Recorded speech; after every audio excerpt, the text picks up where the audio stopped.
Hey, 2KSBQR. And I'm going to conclude with this build on the Nakajima Rufe, Japanese World War II observation plane. It was an okay build. Design is sound enough. And one of the things that I noticed about this small little kit is that once it's built, it's not small at all. This is a good sized airplane replica.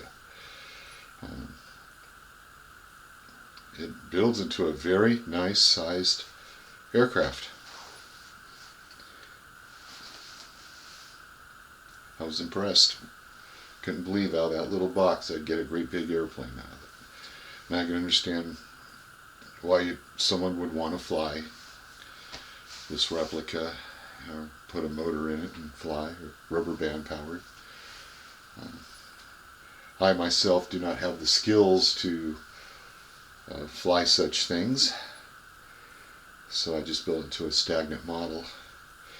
If you're looking for detail, accuracy, that kind of thing, these kits were not designed for that. These kits were designed to fly, and you don't need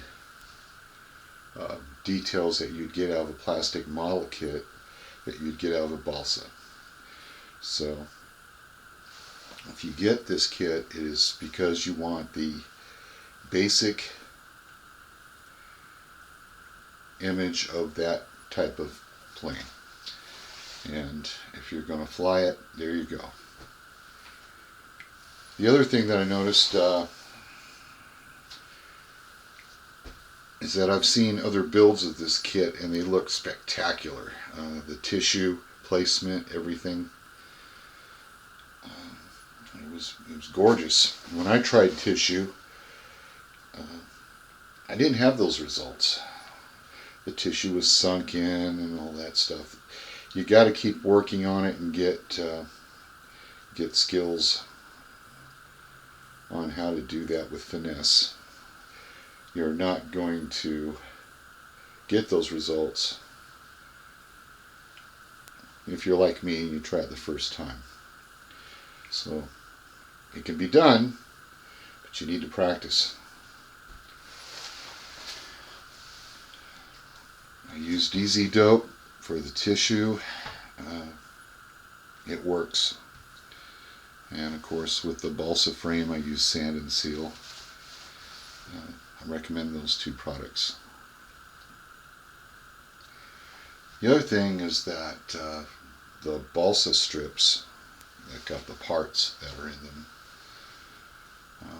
if you can get one that's laser cut, that goes for any type of BALSA model. If you get laser cut, get that. If you get the one that I've got where it was just stamped by a machine, you're going to have problems, big problems. I took a sharp razor blade and I tried cutting out the parts, and the parts would just break and disintegrate. Can you believe that?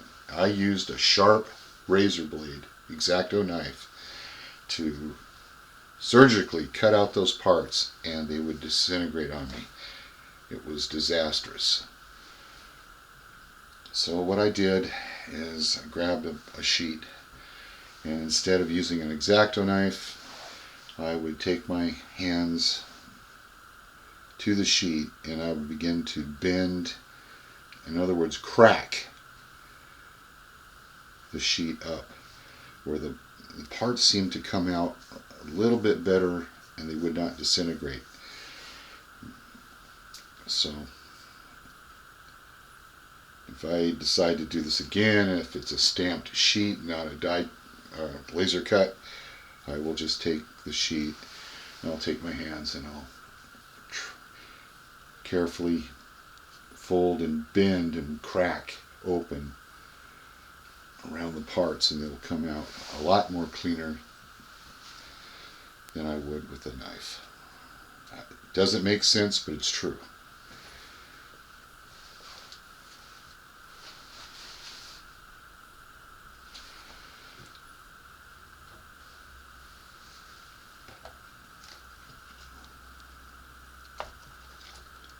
Here is the model.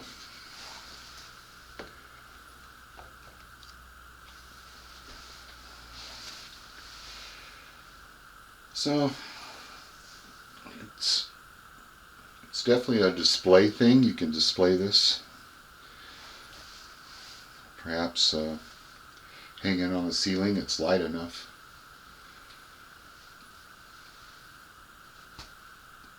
And it's not an eyesore. Take your time. You got a good looking replica.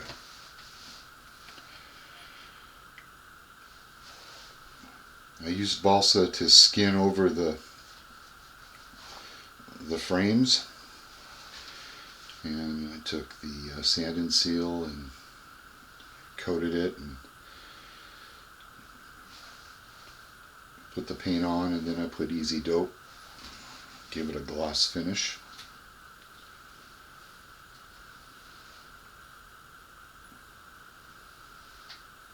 The decals, they're very poor quality. They will rip, crack, tear apart on you. Basically, to keep them on the frame,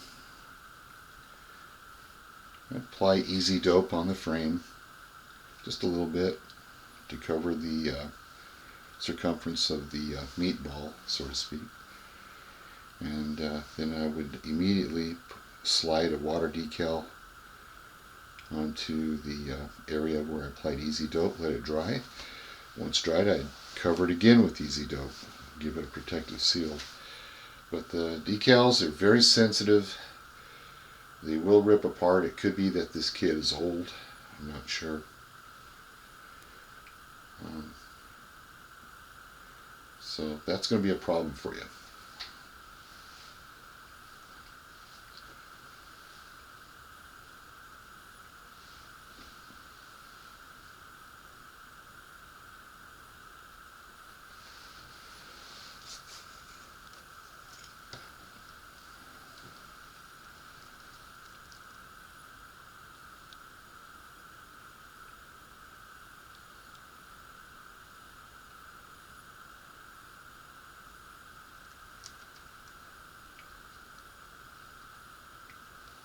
This kit comes with wooden props, blades. That surprised me, and I put them on. They don't look too bad. I don't know if other kits have props. You probably have to make your own, especially if you choose not to make it fly.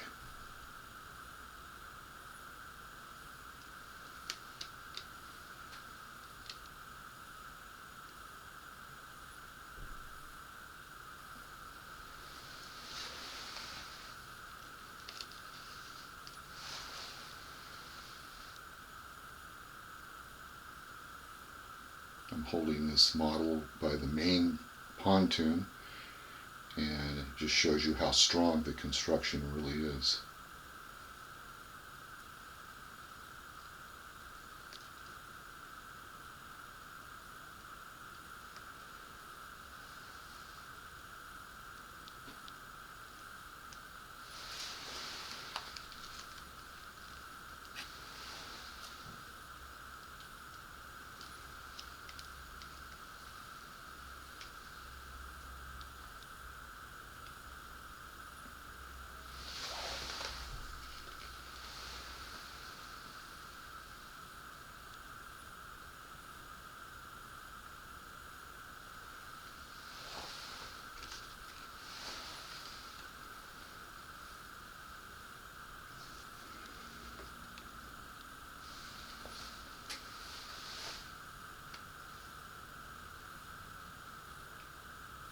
Anyway, that's my crack at it.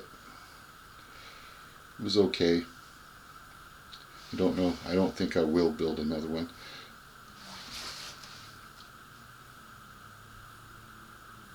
Keep modeling.